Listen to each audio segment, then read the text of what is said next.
Fala pessoal, tivemos uma semana aí bastante tensa para o mercado pecuário. A notícia da suspensão de 6 plantas da JBS em diferentes praças trouxe um incremento daquela pressão baixista que nós já estávamos visualizando, né, nas semanas anteriores e reforçou o momento difícil para a atividade, né, principalmente para quem tem boi no coxo aí e viu o preço dar uma boa escorregada. As consequências, né, os efeitos dessas medidas foram o imediato alongamento das escalas, essas escalas, programações de abate que já vinham aumentadas para a época do ano. Hoje a gente calcula aqui na Agrifato as escalas mais longas dos últimos 4 anos, bem em linha com o aumento dos abates, bem em linha com a fase do ciclo pecuário, que é a fase de baixa, que nós já citamos aqui nesse espaço diversas vezes, tá? Então, de imediato, o que aconteceu? Menos plantas para comprar boi, sobra mais boi em menos unidades, aumenta as escalas de maneira imediata, tá certo? E, consequentemente, por conta disso, os preços caíram ainda mais. Efeitos naturais de uma medida como essa medida a gente considera ela bem drástica, né? Na hora de tentar quantificar aí os efeitos dessa medida, a gente fez até uma metodologia comparativa com o estudo de 2017, que foi quando a JBS paralisou todas as plantas a nível Brasil, obviamente que agora seguindo uma parcela menor.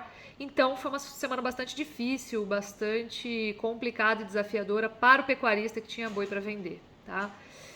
Em contrapartida, a gente tem algumas notícias que eu acho que devem vir juntas, acompanhadas dessa, para a gente tentar projetar o que deve acontecer daqui para frente.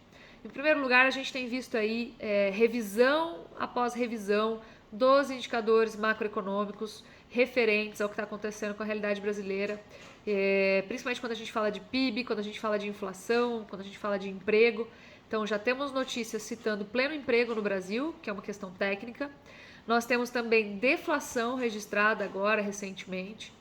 E os efeitos desses dois importantes indicadores devem começar a ser refletidos e sentidos daqui para frente. Junto a essa situação, a gente tem também o início da campanha da corrida oficial pela presidência da República, que sempre acaba injetando um pouco mais de dinheiro na economia. Esse ano o Fundão distribuiu 4,9 bilhões de reais, o que deve ser injetado de uma maneira mais intensa a partir de agora. Então, o consumo doméstico, ele está bem ruim, ele está bem largado. Agosto não foi diferente, né? Mas a gente tem que lembrar que a economia, ela é como um grande transatlântico no oceano. Para a gente mudar de direção, você precisa percorrer uma distância e despender um certo tempo. Então, para a gente começar a sentir de fato os efeitos dessa deflação, né, que já vieram na realidade depois no indicador, os efeitos sobre a formação de preços devem começar aí daqui para frente, tá? E isso pode ajudar a sobrar um pouquinho mais de espaço no orçamento do brasileiro para ele consumir carne bovina. Esse é um ponto importante. Outro ponto em relação à demanda é quando a gente fala das exportações, que bateram recorde de faturamento agora em julho e também bateram o segundo melhor julho da história em termos de volume. Então as exportações elas estão indo muito bem. A gente tem uma questão importante que é algum conflito aí diplomático, né, em relação à China e à Austrália. A gente teve um engano, uma notícia enganosa de banimento das importações de carne australiana por parte da China, que não se confirmou no final, foi um mal entendido entre as alfândegas, né? Entre alfândega e importadores, mas que deixa no radar e deixa evidente a insegurança que a Austrália está sentindo em relação à demanda chinesa pela sua carne bovina. E quem acaba levando nisso tudo, né, é o Brasil, que se consolida como um importante fornecedor, principalmente quando a gente fala que hoje nós temos preços mais baixos, mais competitivos para oferecer, tá certo? Então, sob o ponto de vista de consumo interno e de demanda internacional, a gente tem expectativa de que um se firme mais, né, o consumo doméstico que está ruim se começa a firmar daqui para frente, e o consumo internacional que está indo muito bem se mantenha, pelo menos se mantenha, tá? A gente não acha que ele vai extrapolar muito do que está hoje, porque ele já está muito acelerado, mas que ele pelo menos se mantenha sustentando aí boas remessas internacionais e ajudando a dar alívio na oferta aqui domesticamente.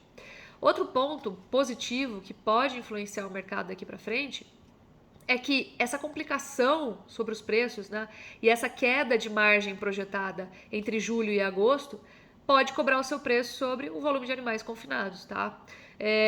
Um contraponto a essa notícia é que o preço da reposição cedeu bastante e o invernista ele acaba observando a reposição como uma boa oportunidade de comprar sem fazer muita conta na hora de entregar o boi, tá? Mas a gente sabe que essa queda de preços ela foi bem proeminente, ela chamou atenção e assustou bastante, e isso pode afastar uma certa parte desses pecuaristas da engorda, né?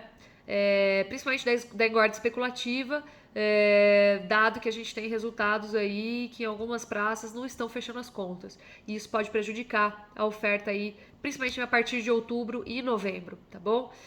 Sempre lembrar que hoje, como falei, a gente tem uma disponibilidade maior de animais. Essa disponibilidade ela é refletida sobre o preço da reposição, ela é reflexo da virada para a fase de baixa do ciclo pecuário e agora nós vamos passar, em termos de remuneração imediata, um momento mais desafiador.